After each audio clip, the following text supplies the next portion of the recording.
Բարի առավոտ իմ շատ սիրելի հեռուստադիտողներ, Կոտայք TV եթերում իր աշխատանքն է սկսում ամենադրական ու ամենաինֆորմացիոն հաղորդումը Բարի լույսը։ Իսկ ձեզ համար տաղավարում աշխատում եմ ես, Ալիտա Եղիազարյանս։ Օրեր առաջ շատ հետաքրքիր դեպք է տեղի ունեցել Հնդկաստանում։ Օդիշա նահանգում ձկնորսը որսացել է 29 հազվագյուտ ձուկ եւ դարձել է միլիոնատեր։ Ձկնորսը ուրկանով որսացել է 29 թելյա բհոլա կոչվող ձուկ, որոնցից յուրաքանչյուրը կշռում ավելի քան 20 կիլոգրամ։ Տղամարդն իր ամբողջ որսը վաճառել է աճուրդում 3,3 միլիոն ռուփիով, դա կազմում է շուրջ $40,000։ Հարավարևելյան Ասիայում այս ձկները շատ արժեքավոր են, քանի որ օգտագործվում են ծանր հիվանդությունների բուժման եւ կոսմետիկ միջոցների արտադրության մեջ։ Այդ պահանջարկն էլ զգալիորեն բարձրացրել է ձկան կինը, այն դարձնելով շահութաբեր որս ձկնորսների համար։ Իմ շատ սիրելի հեռուստադիտողներ, առաջարկում եմ այսօր հաղորդումը սկսենք օգտակար խորհուրդներով եւ այսօր միասին խոսելու ենք մի հիվանդությունից, որով հիմնականում հիվանդանում են երեխաները եւ թույլ իմունային համակարգ ունեցող մարդիկ։ Դա սալմոնելոզն է։ Սալմոնելոզը սուր աղիքային հիվանդություն է, որը բնորոշվում է օրգանիզմի ծանր թունավորմամբ եւ կլինիկական բազմազանությամբ։ Սալմոնելոզի վարակի աղբյուր են հանդիսանում կենդանիները եւ հիվանդ մարդիկ, այդ թվում նաեւ առողջ վարակակիրները։ Հատկապես վտանգավոր են այն վարակվածները, ովքեր աշխատում են սննդամթերքի արտադրության, սպառման եւ հանրային սննդի կազմակերպություններում։ Վարակը մարդու փոխանցվում է վարակված սննդամթերքի եւ ջրի միջոցով։ Հարուցիչը բավականին կայուն է արտաքին միջավայրում, բայց քաղցրահամ ջրամբարներում, հողում, երշիկեղենում, ձվի մեջ եւ սառեցված մսեղենում այն ավելի շատ կա։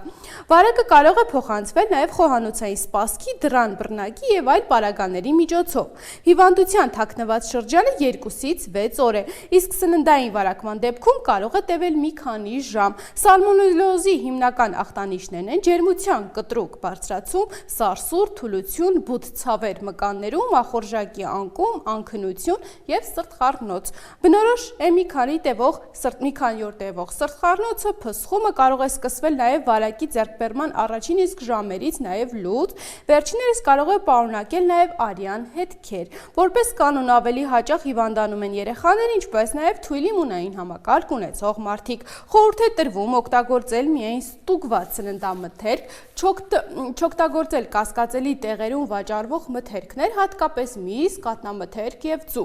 Թարմ միրգը եւ բանջարեղենը պարտադիր անհրաժեշտ է լվանալ առատ եւ հոսող ջրում։ Սառնարանում հում սննդամթերքները առանձնացնել եփածից, խմել միայն մաքուր եւ ախտահանված ջուր։ Կասկածի դեպքում օգտագործել միայն եռացնելուց հետո, չլողալ կասկածելի ջրամբարներում, մշտապես լվանալ ձեռքերը հատկապես ուտելուց առաջ, ինչպես նաև հասարակական տրանսպորտից օգտվելուց հետո։ Եթե այնուամենայնիվ վարակվել եք եւ կան հիվանդության ախտանիշները, ապա չպետք է զբաղվել ինքնաբուժությամբ,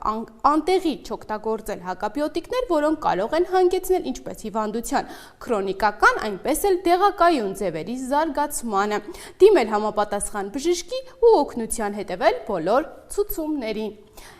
Սիրելի հեռուստադիտողներ, հիմա առաջարկում եմ դիտենք տեսահոլովակ, վերադառնանք եւ շարունակենք մեր հաղորդումը։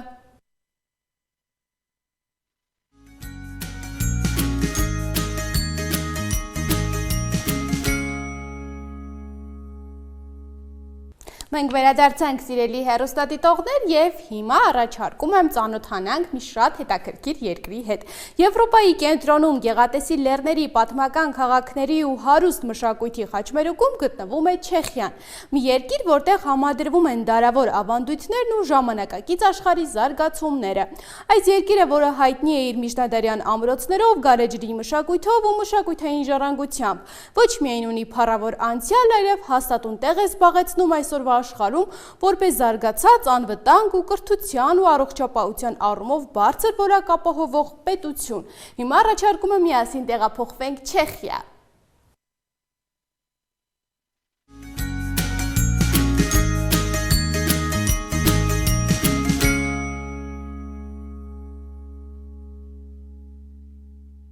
Չեխիայի Հանրապետությունը մեզ տանում է դեպի Բոհեմիայի և Մորավիայի պատմական հողերը, համարվում է Եվրոպայի ամենակայուն և հաջողակ հետկոմունիստական պետություններից մեկը։ Այն չունի ծովային սահման, սակայն իր մեծ գետերով Վլատվա, Էլբա, Մորավա և Օդրա միանում է միանգամից 3 ծովի։ Նրա 79,000 քառակուսի կիլոմետր տարածքում, որտեղ բնակվում է ավելի քան 10 միլիոն մարդ, հանդիպում ենք ինչպես արդյունաբերական քաղաքների եռուզեռին, այնպես էլ լեռնային հանգստավայրերի հանգստությանը։ Պրահան երկրի սիրտն ու մայրաքաղաքն է, պատմամշակութային գանձարան, որտեղ անցյալն ու ներկան միաձուլվում են, ստեղծելով մի մթնոլորտ, որը գրավում է միլիոնավոր զբոսաշրջիկների։ Բրոն, Օստրավան, Պլեզը քաղաքներ, որոնք ևս ունեն իրենց պատմությունը, մշակույթն ու ավանդույթները։ Չեխիայի պատմությունը հարուստ է, սկսած 9-րդ դարից մինչև Հաբսբուրգների դարաշրջան, կոմունիստական կառավարումից մինչև Թավշյա հեղափոխության խաղաղ հաղթանակը։ 1933 թվականին Չեխիան դարձավ անկախ պետություն,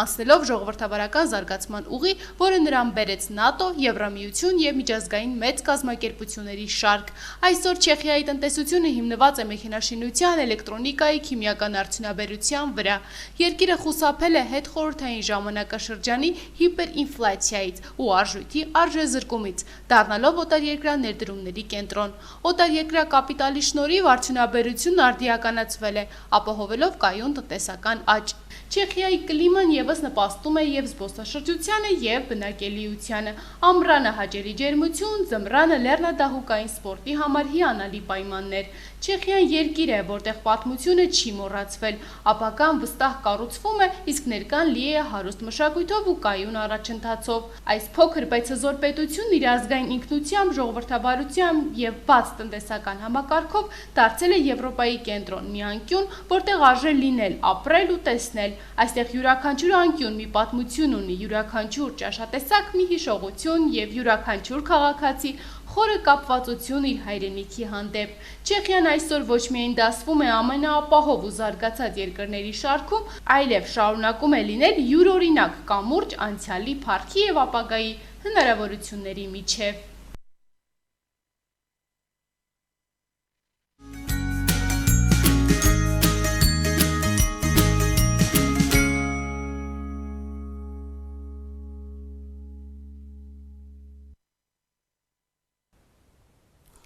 Սիրելի հեռուստադիտողներ, մենք վերադարձանք և առաջարկում եմ այսօր նույնպես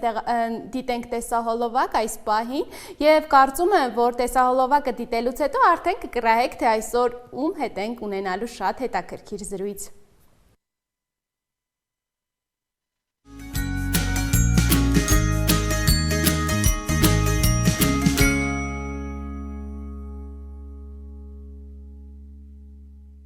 Մենք վերադարձանք սիրելի հեռուստադիտողներ, հիմա ներկայացնեմ մեր այսօրվա հյուրին։ Այսօր խոսելու ենք Հայաստանի Հանրապետության ժողովրդական արտիստ, Հայաստանի հանրային ռադիո ընկերության Սայաթ Նովա աշխուղական երգի անսամբլի վաստակավոր գեղարվեստական ղեկավար դոկտոր պրոֆեսոր Թոմաս Պողոսյանի հետ։ Բարև ձեզ։ Բարի լույս։ Ինչպե՞ս եք։ Շնորհակալ եմ, լավ եմ, դուք։ Շատ լավ եմ, շնորհակալ եմ ժամանակ գտնելու և մեզ հյուրընկալելու համար և կարծում եմ, որ շատ գեղեցիկ զրույց ենք ունենալու այսօր։ Կարծում եմ։ Պարոն Պողոսյան, ասում են, որ աշուղները ծնվում են, ոչ թե դառնում են, իսկ ձեր միջի աշուղը ինչպես ծնվեց։ Նախ ես աշուղ չեմ, ես երգիչ եմ, ես գիտնական եմ և ղեկավարում եմ Սայաթ Նովա աշխուղական երգի վաստակավոր անսամբլը հանրային ռադիո ընկերության։ Ղեկավարում եմ Ջիվանու անվան աշխուղական դպրոցը, Հայ աշուղների միությունը և այլն։ Այո, և նաև թե հարցազրույցները ձեր դիտելով, թե զրուցելով, նաև լսելով ձեր ընկերներին, շատերը ասում են, ձեզ նկարագրում են, որ դուք արվեստագետ եք, թե կյանքում, թե բեմում, և հիմնականում այդպես են ձեզ նկարում, իսկ դուք ինչ կասեք։ Արդյոք և կյանքում և բեմում փորձում եք լինել արվեստագետ։ Դժվարանում եմ ասել, բայց ես Թովմասն եմ, թե կյանքում, թե արվեստում, թե բեմում, թե դպրոցում ամենուր եք։ Եվ ցանկանում մի փոքր հետ հայացք նետեինք եւ խոսենք ձեր անցած ուղու մասին, ինչպես սկսվեց ձեր ստեղծագործական ճանապարհը, ով եղավ ձեզ հիմնական ոգեշնչող աղբյուրը, ով կամ ինչը։ Մի փոքր կպատմեք ձեր մասին։ Ասեմ, որ ես ծնվել եմ հոգեվորականների գերդաստանում եւ մանկուց իմ մեջ սերմանվել է իմ ծնողների, իմ տատիկի կողմից հոգեվոր երգը, հավատքը մեր եկեղեցու նկատմամբ եւ երևի առաջին քայլերը սարել եմ հենց այդպես, մերոնք ամեն առավոտ աղոթքով են սկսում օրը, ես էլ իրենց հետ։ Այո, եւ նաեւ նշում եք, որ մի հարցազրույցից մեկում նույնպես դիտեցի, որ ասում եք, որ ձեր տատիկը երբ որ աղոթքներ էր երգում, դուք նույնպես ձայնակցում եք։ Ձեր հիշողության մեջ կա այնպիսի մի երգ կամ այնպիսի մի աղոթք, որ այդպես մնացել է ձեր սրտում, բայց դուք չեք կատարել դեռ։ Չէ, չկատարած չունեմ, սկսում էր օրվա աղոթքը հայրմերով, հետո առավոտ լուսը էին երգում ու վեր կենում ասում գործի։ Նաև դուք ծնվել եք, կրթություն եք ստացել Թիֆլիսում, այնուհետև Էջմիածնի Գևորգյան ճեմարանում եք սովորել ուսանել։ Այդ ճանապարհի մասին մի փոքր կպատմեք, ինչպես ստացվեց, որ նաև ընդունվեցիք Էջմիածնի Գևորգյան ճեմարան։ Ասեմ, որ Թիֆլիսում ավարտելուց հետո եկել եմ Երևան, 2 տարի տվել եմ Թատերական ինստիտուտի ռեժիսորական բաժինը, 2 տարին էլ հենց մասնագիտությունից կտրվել եմ, չպատմեմ թե ինչու, ինչպես, կտրվել եմ։ Եվ շատ հուսահատվեցի, մինչ այդ ես հաճախում էի Երևանի Սուրբ Սարգիս եկեղեցին, շապիկ էի հագնում, արարողություններին մասնակցում էի եւ հուսահատված գնացի, խնդրեցի քահանային, ասացի ուզում եմ գնալ հոգևոր ճեմարան։ Զարմացավ, ասացի իրոք որոշել ես, ասի այո, որովհետեւ այդ ժամանակ Հայաստանից համարյա ուսանողներ չկային, շատ քիչ էին։ Հիմնական քանակը Սփյուռքից էր ուսանողների։ Եվ այդպես գնացի հոգևոր ճեմարան։ Իսկ այդ ուղղությունը ձեզ դուք ինքնուրույն որոշեցիք, թե նաև ձեր ընտանիքում նույնպես ուղղություն։ Չէ, ես որոշեցի եւ ընտանիքս էլ մեծ մասամբ համաձայնվեց, մայրս համաձայն չէր։ Այո, եւ այդպես կարող ենք ասել, որ նաև հենց ճեմարանում սովորելը ձեր ուղղություն հարթեց, նույնպես այս ասպարեզում։ Ճեմարանում սովորելու այդ 1 տարին շատ մեծ փոփոխություն կատարեց ոչ միայն իմ հայացքների մեջ, այլ իմ կյանքի մեջ։ Ես հայտնվեցի բացառիկ ազգային մի միջավայրում։ Ինչ որ ասում եք, փոխվեց ձեր աշխարհայացքը, մտածելակերպը, այն ժամանակ, երբ որ դեռ չէիք ընդունվել, ինչպիսին էր ձեր աշխարհայացքը եւ ընդունվելուց հետո, ինչ փոփոխվեց։ Հենց դա եմ ասում, որ մինչ այդ սովորական մարդկանց նման էի ապրում, բայց եկեղեցու մեջ ապրելը, կենսագործելը, առնչվելը Վազգեն առաջին վեհափառ հայրապետի շուքը զգալ ինձ վրա, այս բոլորը շատ փոփոխության ենթարկեց Թովմասի աշխարհայացքը ընդհանրապես։ Նաև երբ որ մենք զրուցում ենք աշխուղական, ժողովրդական երգերից, շատ հաճախ թե երգիչները, թե նաև մարդիկ մի փոքր շփոթմունք կա, ինչով է տարբերվում աշխուղական երգը ժողովրդական եւ գուսանական երգարվեստից։ Գուսանական երգարվեստը մեր հնագույն մշակութային շերտն է։ Հնագույն 2000 կամ 2500, 3000 տարվա պատմություն ունեցող, որի պատառիկները մեզ փոխանցել են մեր պատմահայրերը Մովսես Խորենացին, Ֆավստոս Բյուզանդը, դուք էլ գիտեք այդ երգերից պատառիկներ, երգներ երկին, երգներ երկիր, երգներ եւ ծովն Ծիրանի եւ այլն։ Տեղ ոսկի տեղայր Փեսայությանն Արտաշեսի, տեղայր Մարգարիտի Հարսնությանն Սատինկանն, կամ ոտ այրին Ձսող Ծոխանի եւ Զարավոտը Նավասարդի եւ այլն։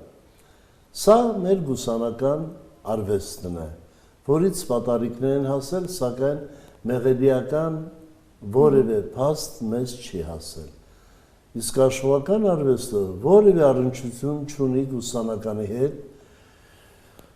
Եվ մուտքը գործել Հայաստան 15-16-րդ դարերում։ Թեպետ դրանից առաջ էլ ներսը շնորհալին օգտվել է համաարևելյան աշխուհական արվեստի տաղաչափական օրենքներից եւ գրել է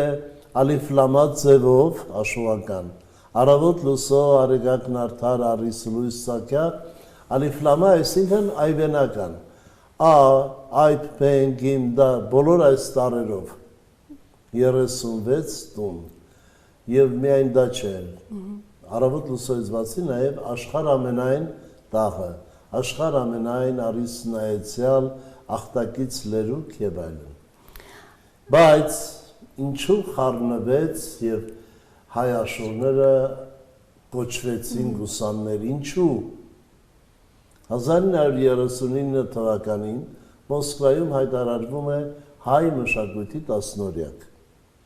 Մեկնում են Հայաստանից տարբեր գեղարվեստական խմբեր, այդ թվում նաև հայ աշուղներն են մեկնում։ Եվ մեր մինիստրների սովետի նախագահը, որ մասնագիտությամբ ագրոնոմ էր, հողագործ, բանավոր կարգադրում է, ասում է տղաներ, այնտեղ մեր աշուղներին կուսան հայտարարեք, որ Բաքվից եկած ողջունող թուրք աշուղներին չշփոթեն հայ աշուղների հետ։ Եվ ահա այս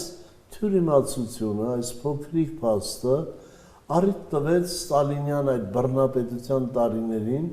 ոչ ոք չհանդգնեց մեր վարչապետին ասելու, որ գիտեք, դրանք շատ տարբեր բաներ են։ Եվ այդպես մեր դոկտոր Շավիղ Գրիգորյանը հաստատում է, որ թերթերը այդ օրերին գրեցին, մեր աշուղները գնացին Մոսկվա աշուղ, վերադարձան գուսան, եւ գուսան հավասի, գուսան շահեն, գուսան աշոտ, գուսան ռազմիկ, ոչ ոք չկարողացավ ընդդիմանալ վարչապետի հայտարարությանը։ Այն ժամանակ բայց մենք այսօր վերականգնել ենք իրականությունը, որ նրանք գուսան չեն, գուսանները 2000 տարի մոտավորապես 1700 արդեն չկան, սա աշխուհական արվեստ է եւ աշխուհական արվեստի մեծերը հայտնի են մեր ողջ ժողովրդին, Սայաթնովա, Ջիվանի, Շերամ, Հավասի, Շահեն, Աշոտ եւ այլն։ Պարոն Պողոսյան, այն ժամանակ, երբ որ դուք էիք ուսանում, երգում, ձեր ժամանակ եւ հիմա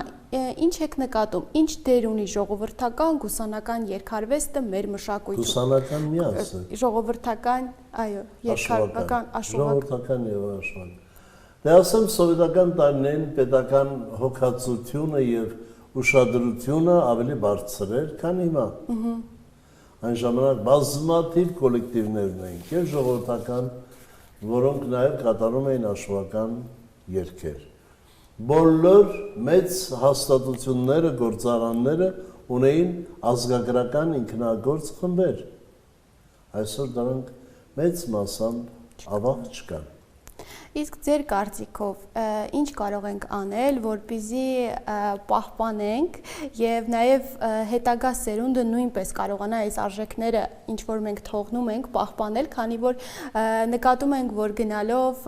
երիտասարդները այդքան էլ չեն հետաքրքվում մեր հայկական ժողովրդական երգերով։ Ձեր կարծիքով ինչպես կարելի է տարածել եւ նրանց մեջ նույնպես սերմանել այս ամենը։ Օրինակ Սայաթնով աշխուհական երգի վաստակավոր անսամբլը կարելին, հնարավորինը եւ երբեմն անհնարինը անում է այդ խնդիրը լուծելու, բայց այս խնդիրը լուծելու հիմնական ղեկը մեր իշխանության ձեռքն է։ Պետական բարձր հոգացություն մշակույթի նկատմամբ առավելապես։ Էլ չեմ ասում, դա վերաբերվում է հայկական թատրոնին, մյուս կոլեկտիվներին, մյուս տեսակներին մշակույթի եւ առավելապես հայ երգարվեստին։ Բայց ասեմ, որ այսօր մի քիչ տեղաշարժը նկատելի է եւ երիտասարդությունը շատ ավելի գրագետ երիտասարդությունը հետաքրքրված է ազգային մշակույթով։ Ջիվանու անվան աշխուհական դպրոցում այսօր ուսանում են շուրջ 150 երիտասարդներ եւ պատանիներ։ Այդ դուք ղեկավարելով հիմնականում ձեր աշակերտներին ինչ եք ցանկանում փոխանցել, ինչ ասելիք ունեք նրանց ներկայիս Նրանց մենք փոխանցում ենք մեր հարուստ, շատ հարուստ աշխարհական արվեստը, իդեպ ասեմ, որ տարածաշրջանում ամենահարուստը մեր աշխարհական արվեստն է։ Դուք նշեցիք, որ մի փոքր տեղաշարժ կա, փոփոխություն կա եւ ավելի են հետաքրքրվում երիտասարդները աշխուղական երգերով, բայց նաեւ նկատում ենք, որ այդ ժողովրդական երգերը հիմա ժամանակակից երիտասարդները, երգիչները, երգահանները կատարում են մի փոքր փոփոխություններով կամ գործիքավորման։ Ինչ մոտեցում ունեք դուք նաեւ այս հարցի վերաբերյալ։ Շատ նորմալ եմ նայում, եթե դա արվում է պրոֆեսիոնալ, ճաշակավոր արվեստագետի կողմից, ոչ պրոֆեսիոնալները տեսնում եք ինչպես են աղավաղում, ուր է գնում մեր երկային մտածողությունը, մեր ճաշակը, որը ընդունելի չէ իմ կողմից։ Նաև ինչպես նշում եք, որ տեղաշարժ կա, բայց այլ ավելի տարածելու համար շատ հաճախ զրույցներում ժողովրդական երգիչները կամ արվեստագետները նշում են, որ այս ամենը տարածելու համար անհրաժեշտ է նաև հեռուստատեսությամբ, ռադիոյով անընդհատ այդպիսի երգեր ցուցադրվի։ Ձեր կարծիքով դա նույնպես տարածման ուղի է, թե դրանով միայն հնարավոր չէ։ Միանշանակ հեռուստատեսությունը շատ մեծ դերակատարում կարող է ունենալ, բայց ցավոք այդպես չէ։ Հեռուստատեսության տերերը իրենց ցածր ճաշակը թելադրում են եթերին։ Նույն այն ճաշակը, որի մասին ես ցավով ասացի նոր։ Դուք այո նշեցիք, որ թելադրում են դա եւ մտածում եմ, որ այսպես ասած հիմա երգը նույնպես դարձել է գովազդային, ինչու՞ չէ նաեւ մարդիկ այս ամենով ցանկանում են նաեւ աշխատել, ինչու՞ չէ նաեւ գումար վաստակել եւ մտածում եմ, որ պետք է հարմարվել ժամանակի պահանջներին, այսինքն ժամանակը ինչ որ թելադրում է, դա են կատարում, քանի որ ժողովուրդը դա է լսում եւ դա է սիրում։ Ձեր կարծիքով արդյոք պետք է արտիստը հարմարվի ժամանակի պահանջներին, թե պետք է մնա կայուն իր դիրքերը։ Նախ ուզում եմ ձեզ շտկել, ժողովուրդը դա չի սիրում, վստահ եղեք։ Գնացեք ժողովրդի մեջ եւ հարցրեք մի անգամ այդպիսի սոցիալական հարցում, կատարեք եւ տեսեք ինչ է սիրում ժողովուրդը։ Ծիծաղելի է, երբ հեռուստատեսության ղեկավարները ասում են, ինչ որ ժողովուրդը սիրում է, դա ենք հաղորդում։ Մինչդեռ բոլորովին այդպես չէ, ժողովուրդը սիրում է մեր ժողովրդական ազգային բարձրաճաշակ երաժշտությունը,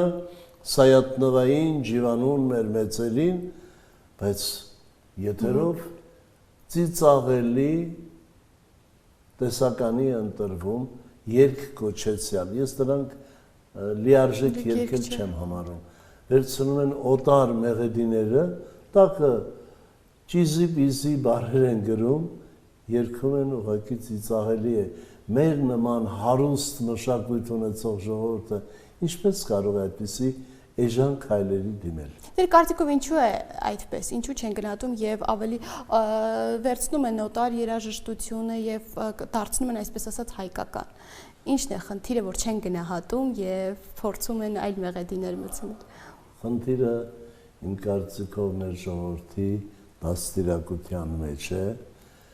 որ դպրոցներից սկսած երեխան պիտի դաստիարակվի Կոմիտասով, Սայաթնովայով, Ջիվանիով, բայց այդպես չէ, իրականությունը դառն է։ Ինչպես կարող է հայ երեխան օրորոցից լսել արա վայ, վայ, ցավը տանեմ վայ։ Դա մեր մշակույթն է, իհարկե ոչ։ Ընտանիքից պետք է։ Միանշանակ, երեխան դեռ չծնված նա լսում է, նրան պետք է լսելի դարձնել մեր ազգային բարձր արվեստը։ Ճանապարհը դա է, օրորոցից պետք է երեխան լսի Կոմիտաս, Ջիվանի, Սայաթնովա։ Ձեր դպրոցում, երբ որ երեխաները հաճախում են եւ երգում են, ինչ եք նկատում, փոքր տարիքից ընտանիքից երբ որ գալիս են, շատ հաճախ լսում ենք, որ ծնող երեխաները գալիս են սովորելու, բայց երբ որ հարցնում ենք նրանք ինչ են լսում, լրիվ այլ բաներ են տանը լսում, այդպես չէ։ Երբ երեխան գալիս է ընդունվելու Ջիվանու դպրոց, ես հարցնում եմ. «Բալիկ ջան, դու ես եկել, թե ծերոնք են քեզ բերել»։ Ասում եմ. «Ոչ, ես եմ ընտրել, ես եմ եկել»։ Եվ տատիկս կամ հայրիկս, մայրիկս ինձ բերեցին այստեղ։ Իսկ երեխաները կարողանում են հեշտ ընկալել, թե ինչ-որ չափով նաև դժվար է ժողովրդական երգեր կատարել։ Պատկերացրեք, որ այն երեխան, որ ընտրել է այս ժանրը, ուրեմն դաստիարակությունը բերել է դրան եւ հեշտությամբ են ընկալում են անշուշտ։ Շատ լավ։ Եվ նաև չեն կատարում աշխուղական երգեր, քանի որ մտածում են այս երգերով, այս ասպարեզով դժվար կարող են գտնել հանդիսատես։ Ձեր կարծիքով արդյոք կա դժվարություն նման երգեր կատարելով մեծ դահլիճներ լցնել եւ հանդիսատես գտնել։ Ասեմ, որ մեր պրոֆեսիոնալ արվեստագետները պետք է կոչված լինեն իր ետևից տանելու մեր ժողովրդին, ոչ թե գնալ ժողովրդի ետևից եւ առավելապես ցածրաճաշակ մասսայի հետևից գնալ, բայց այդ ցածրաճաշակ մասսան էլ ցավոք սրտի ավելի ունևոր է եւ կարողանում է թելադրել միջոցառումների ժամանակ իր ճաշակը, որը ցավալի փաստ է։ Իսկ մենք պրոֆեսիոնալներս աշխատում ենք հեռու մնալ այդ փաստից եւ թելադրել մեր բարձր ճաշակը։ Դուք նաև բացի Հայաստանում ելույթներ եք ունեցել նաև այլ երկրներում տարբեր բեմերում, կնշեք, որ ամենատպավորիչ ելույթը որտեղ է ունեցել ինչ-որ երկրում, որը կհիշեք այս պահին։ Այնքան շատ են այդ փաստերը, իհարկե։ Մենք եղել ենք Ավստրալիա, Նոր Զելանդիա, մինչև Կանադա, Ամերիկա, Միացյալ Նահանգներ, Սիրիա, Լիբանան, Ֆրանսիա, Շվեդիա, շատ երկրներ ենք եղել, որտեղ հատկապես լուրջ հայկական համայնքներ ունենք։ Եվ անշուշտ բոլորը շատ ջերմությամբ են ընդունել։ Օրինակ մենք Բեյրութում մենք կատարեցինք արաբական հանրահայտ մի երգ, Նասամ Ալեյ, որը ամբողջ դահլիճը մեզ հետ երգեց։ Մեր դրանով ենք ուզեցինք մեր երախտագիտությունը հայտնել արաբ ազնիվ ժողովրդին, որ Եղեռնի շրջանում մեր անտեր մնացած երեխաներին կրկաբաց ընդունել, խնամել, պահպանել։ Ամբողջ դահլիճը մեզ հետ երգեց այդ երգը։ Եվ նման փաստերը շատ-շատ են։ Սփյուռքը Սփյուռքի լավագույն շերտը ապրում է ազգային մշակույթով, ինչպես հայրենիքում։ Իսկ ցածր շերտը, ցածրաճաշակ նույնն է, ինչ որ հայրենիքում։ Եվ նաև շատ հաճախ երգիչները նշում են, ժողովրդական հատկապես, նշում են, որ երբ որ Հայաստանում են, բեմերում են կատարում, այդքան մեծ չէ լսարան եւ այդքան ոգևորությամբ չեն լսում, ընդունում, քան երբ որ օտար երկրում են կատարում, օտար բեմերում, ինչու է այդպես, ինչու են կարոտն է։ Դրա խնդիրը կարոտն է, որ օտար երկրներում ապրում են հայրենիքի կարոտով, հայրենի մշակույթի կարոտով, բայց ասեմ, որ ոչ բոլորը այն խաղը, որ այդ թափթփուկ երևույթն է սիրում, պետք չէ այդ խաղի համար մտահոգվել։ Նրանք հայրենիքում եղած ժամանակ էլ պետք չեն հայրենիքին, Սփյուռքում եղած ժամանակ էլ հայրենիքին պետք չեն, բայց կա մի խաղ, որը ապրում է հայրենիքի կարոտով, հայրենիքը հիշելով, անընդմեջ անվերջ։ Պարոն Պողոսյան, նաև ուզում խոսենք ձեր այս տարվա հետագա պլանների մասին, ինչ նոր համերգներ են սպասվում եւ նաև միայն Հայաստանում, թե նաև հրավերներ կան նաև այլ երկրներ։ Ես ասեմ, որ մենք համերգային ծրագիր չունենք ընդհանրապես։ Մենք հանրային ռադիոյի կոլեկտիվն ենք եւ կոչված ենք հարստացնելու հանրային ռադիոյի ֆոնդը, հարստությունը։ Եվ դա է մեր հիմնական առաքելությունը, բայց անշուշտ հրավերներ ունենք եւ կազմակերպում ենք համերգային շրջագայություններ։ Այս տարի հրավեր ունենք Միացյալ Նահանգներից եւ Կիպրոսից այս պահին։ Շատ լավ, եւ մեր զրույցը ամփոփելով միշտ մենք բոլոր հյուրերին ինչ որ հարց ենք տալի, որը ցանկանում եմ նաեւ խորհուրդ այն երիտասարդներին, ովքեր իրենք մտածում են, որ չենք կարողանա, ցանկանում են երգել աշուղական երգեր, բայց մտածում են, որ այդպես չեն կարողանա լսարան գտնել եւ հաջողության հասնել։ Ձեր խորհուրդը ինչ անել, որպեսզի կարողանալ հաջողության հասնել այս ոլորտում։ Հիմնականում հեռուստաընկերությունները վերափոխեն իրենց ազգային մտածողությունը եւ նաեւ ասեմ, որ միայն երգի ասպարեզում չէ այդպես։ Հեռուստահաղորդումները, սերիալները, ցածրաճաշակ մեծ մասամբ պետք է դադարեն եթերից, եթերը գրավելուց եւ հեռուստալիքները շատ մեծ անելիք ունեն, թեպետ այսօր միայն հեռուստալիքը չէ, սոցցանցերը շատ տարածված են, ամբողջ օրը երիտասարդները այգու մեջ նստած, կանգառում նստած հեռախոսի մեջ են։ Սրանց տիրապետելու համար պետք է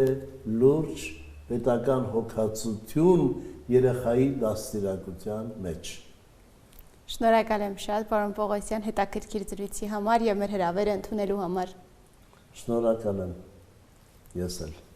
Սիրելի հեռուստադիտողներ, հիշեցնեմ, որ այսօր զրուցում ենք Հայաստանի Հանրապետության ժողովրդական արտիստ Թովմաս Պողոսյանի հետ։ Այսօրվա համար նախատեսել էինք այսքանը, ձեզ մաղթում եմ հաճելի օրվա շարունակություն, իսկ մենք կհանդիպենք վաղը։